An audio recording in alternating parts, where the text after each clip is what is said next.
I am Nick Shell. I am the living legend of hair loss, and no one has ever denied this, and no one ever can deny this.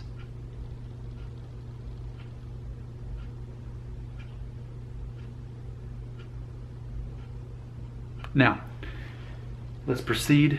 I want to check out this comment that I received from our friend, Gaming and Emulation. He left a comment on a video I made called "After 6 months of using BRB shampoo for male pattern baldness." And this was a simple question, quote, "Do you color your hair?" And I replied, as you can look on there, here's my reply, no. Do I color my hair? No. Let's talk about this. So if you've been following my videos for a long time, you know that I do have many theories on hair loss, ones that can try to help you predict if you will end up going bald sooner in life. And one of my theories is that men who tend to go bald sooner are the ones who tend not to go gray.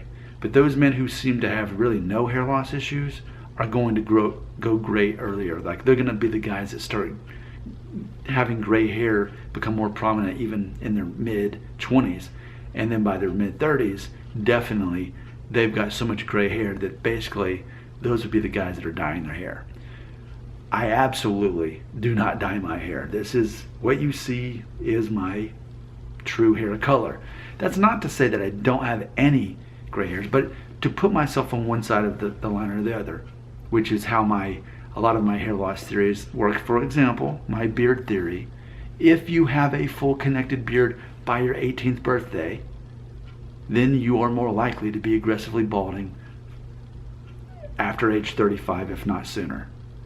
But if you still can't grow a beard by age 18, your 18th birthday, and you're still having trouble getting it connected, there's a chance you'll be the guy who's most likely to not be aggressively balding by age 35 or after. It's a generalization, but if it's true for most of the people, most of the time, then I think it's worth noting.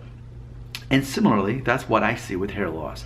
Typically, the guys who are more aggressively balding, and by default, I'm going to be on the side that's more aggressively balding, because while this is okay for age 37, let's see where I'm at when I'm 50, and when I've got a very prominent bald spot back here.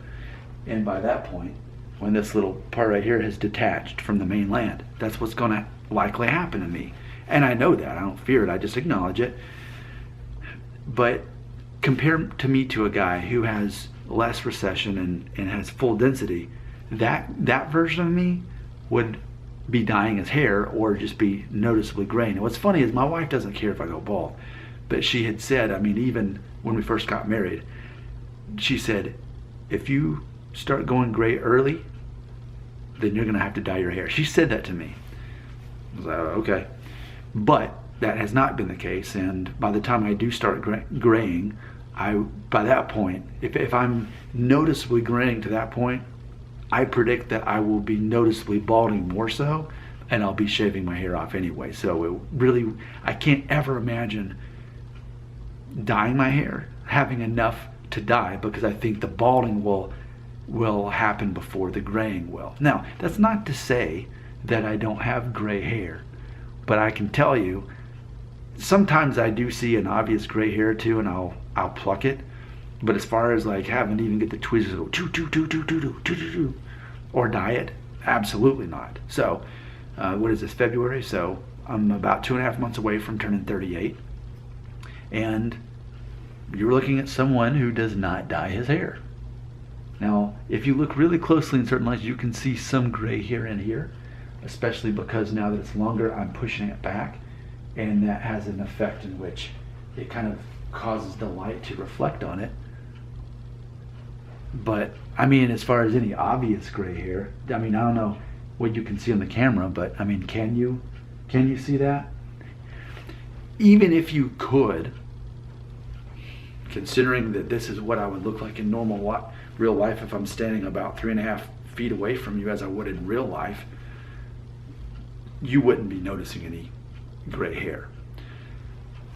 And, you know, I have a second YouTube channel called Family Friendly Daddy Blog. It's the video extension of my actual blog, because I'm a blogger also. And on there, I mainly focus on DNA test results because I'm fascinated by how our DNA ends up determining a lot about us. And so if you want the video to end right there, just go ahead and stop watching. Bye. Leave your comments here. Okay, but if you don't want that to be the end of the video, here's the bonus footage. Here's the behind the scenes footage after the credits roll. What I wanted to say was, I strongly believe that our DNA has an effect on our future, our lives. And so one of the things that I have noticed, and I remember growing up hearing this, is that certain ethnic backgrounds are less likely to have certain things like going gray. So for example, you've probably heard that Native American people, if you're like truly a Native American, then you probably are just going to have black hair that never goes gray. Compare that to a guy from Ireland. The guy from Ireland is probably going to go gray pretty quick. There's certain ethnic backgrounds that go gray sooner than others. Whereas in Native America, they didn't go gray. Ireland, yeah, they go gray. It's very predictable. It's a generalization, but it's also, again, I'm not worried about the exception to the rule. I'm not worried. I'm focused on what we can learn from this. So, with that being said, if you don't know this about me, my maternal grandmother was a first generation Mexican American. So all the DNA from her family, all of it, 100%, came from Mexico, which would have been Native American, largely. That was the majority, something like 80% based on my DNA test. About 80% of my grandma's DNA was Native American, and then the other 20% would have been basically Spanish. And so I do have, and even my own DNA test, so it's not like a perfect science where you get, okay, well, if she was my grandma, then I should get this much of this. That's not how it works. When you get your DNA test, what you'll see is certain parts will stand out more prominently than others. And so for me, the Native American part was over 20%. It was actually near like a fifth of my DNA showed as Native American. So in my mind, that could be part of the reason why I don't have to worry about dyeing my hair or even seeing gray hair.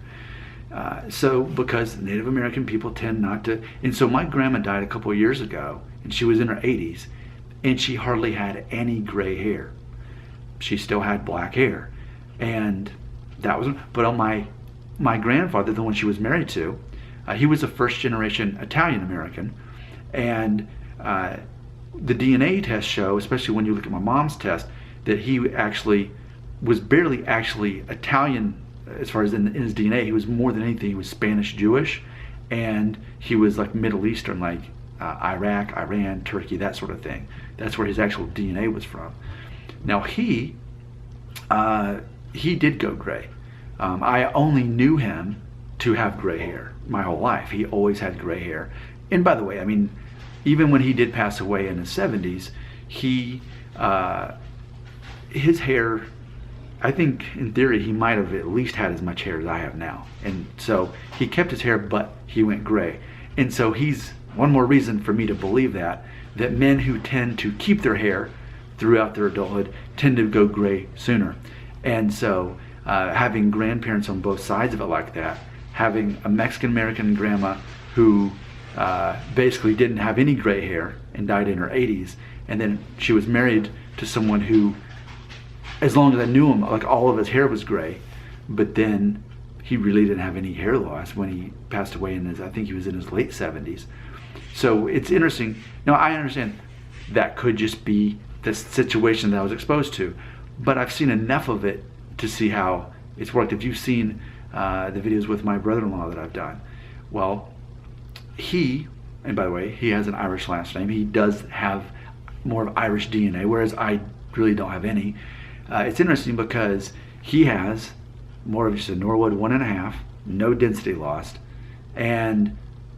but he has been having gray hair show up, since he married into the family, like over a decade. He's always had gray hair, and that's not an issue. But give us 10 years, okay, his hair will be grayer, and I'll have noticeably less hair than him.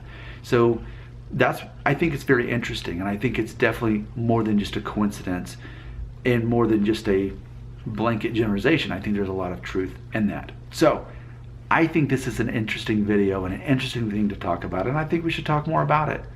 Where? Right here in the comment section.